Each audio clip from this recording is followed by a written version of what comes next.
É verdade que, por exemplo, em alguns países, o alvo de perseguição e de assassinato são os catequistas. Por exemplo, eu já ouvi falar, por exemplo, na Nigéria, em outros lugares e tudo, né? Uhum.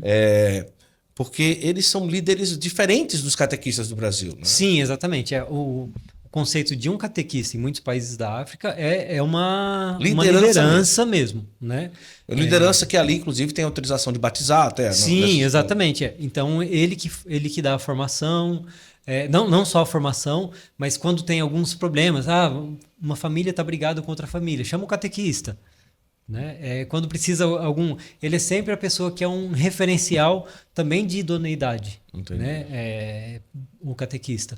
Então, e sim, os cristãos, se a gente fala, muitos lugares se fala que a perseguição religiosa ela é utilizada como uma cortina de fumaça, né, para esconder também os interesses econômicos que se tem nas terras lá na África. E uma vez o Dom Aguirre, lá da República Centro-Africana, falou assim: muitas vezes é uma cortina de fumaça, mas os cristãos estão morrendo por serem cristãos. E quando se pretende subjugar um povo, eles vão atrás de quem? Das lideranças.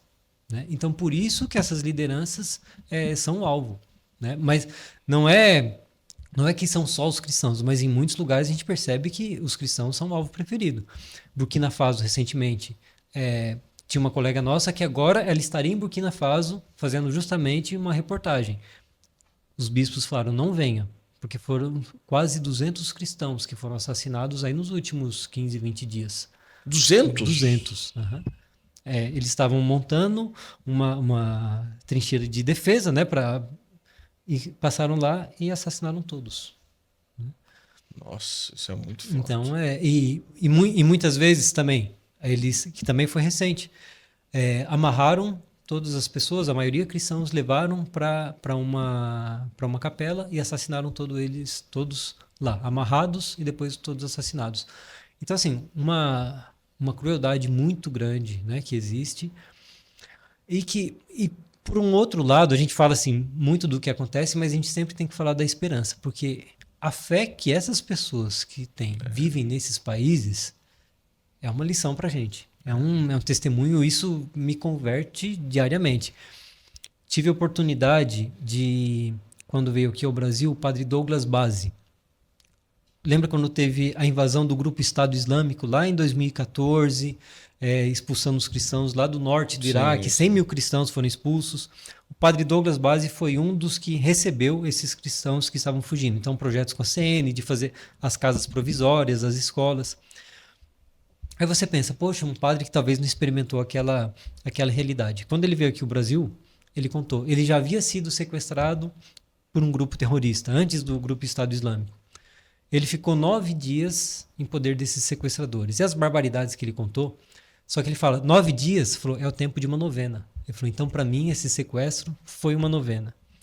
Ele falou, eu não era um padre que rezava muito terço, mas quando eu vi, porque ele ficou algemado, ele viu que tinham 10 argolas ligando as algemas. Olha, Ele falou, eu comecei a rezar o terço, falou, aquele foi o meu terço pelos 9 dias. Ele ficou 9 dias sem comer e sem beber.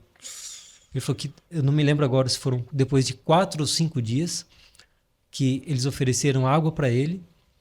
E falaram, estamos oferecendo água para você, porque depois de tantos dias, nós temos que oferecer água até mesmo para o inimigo. Ele falou que nossa. com sede, mas ele falou, então leva essa água embora, porque eu não sou seu inimigo. Né? Nossa. Então olha o que esse homem passou. Bateram, quebraram o nariz, dente quebrado, queimavam bituca de cigarro na pele dele. E ele ficou com tudo isso, mas a fé dele saiu fortalecida de lá, né? A ponto de que ele dá esse testemunho, ele não esconde o sofrimento, o trauma que foi o sequestro. Quando ligavam, porque ele estava explicando como que funcionava. Não ligavam de onde estava sequestrado para a paróquia onde sabiam que teria alguém. O sequestrador ligava para alguém que estava num carro, essa pessoa no carro ligava para o outro, colocavam os telefones em viva voz até chegar naquele para não poder rastrear. E ele só gritava: não paguem, não paguem, não paguem. Né? Tamanho aí a fé que ele tinha naquele momento. Que ele falou: não era um mérito meu, mas foi um presente de Deus conseguir viver dessa forma.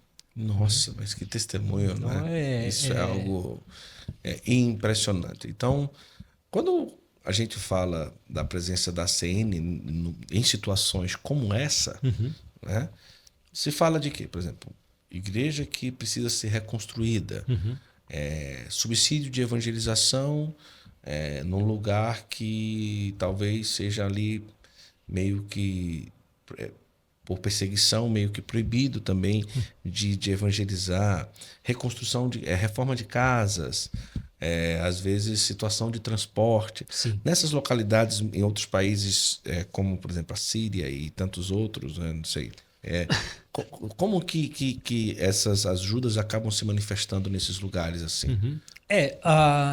Sempre a gente fala, a nossa ajuda ela nunca é pensando assim, vamos dar mais o conforto para aquele padre ou para aquela religiosa. Não, a nossa ajuda é pensando sobretudo naquele que está lá na ponta, aquele Sim. fiel onde a Será beneficiário. igreja tem que receber. Como a CN não se prende, ajudamos tal coisa, não ajudamos tal coisa. Ajudamos tudo aquilo que é pastoral, que tenha um cunho pastoral. Na República Centro-Africana, por exemplo, um bispo nos pediu palha para cobrir a escola, porque ele tinha conseguido construir uma escola e ele queria cobrir, e ele estava sem dinheiro para comprar a palha que faz o teto da escola. Eu me lembro que isso era, na época, a gente fez o cálculo aqui em real, acho que era em torno de R$20 para cada sala, né, que ele precisava. Porque aí você pensa, mas isso é um projeto pastoral?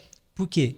É uma escola onde ele queria que estudassem cristãos e muçulmanos juntos. Porque ele falou, eu quero acabar com a geração do ódio. Porque se instaurou um ódio ali entre... Falou que viviam muito bem até então. Falou, mas aí chegam agentes de fora que começam a perseguir.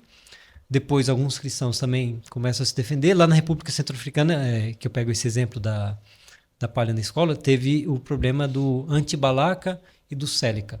O Célica era o grupo de islamistas. Por que a gente fala islamistas?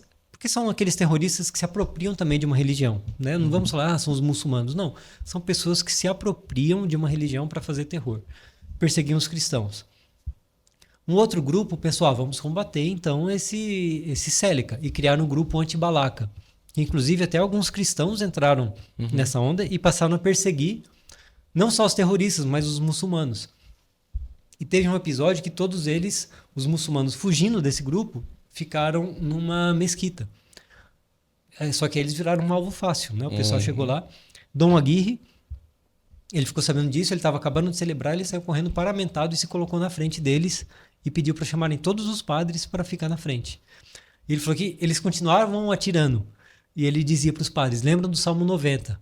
1.000 cairão à sua esquerda, 10.000 à tua direita, tu não serás atingido. E ficaram nisso até que parassem e que depois eles conseguissem transferir todos esses muçulmanos para o seminário. Olha só, rapaz. Então são histórias que a gente... não foram atingidos. E não foram atingidos. Né? Então são histórias que ajuda também a entender. Muitas vezes as pessoas falam, será que a igreja não instrumentaliza? Será que a igreja não quer fazer ideologia? Quem, em sã consciência, iria se colocar na linha de tiro, pensando em ideologia, pensando em fazer lavagem, por favor, né? Então você vê, é ali porque chega num grau que ele consegue enxergar Jesus em todo mundo.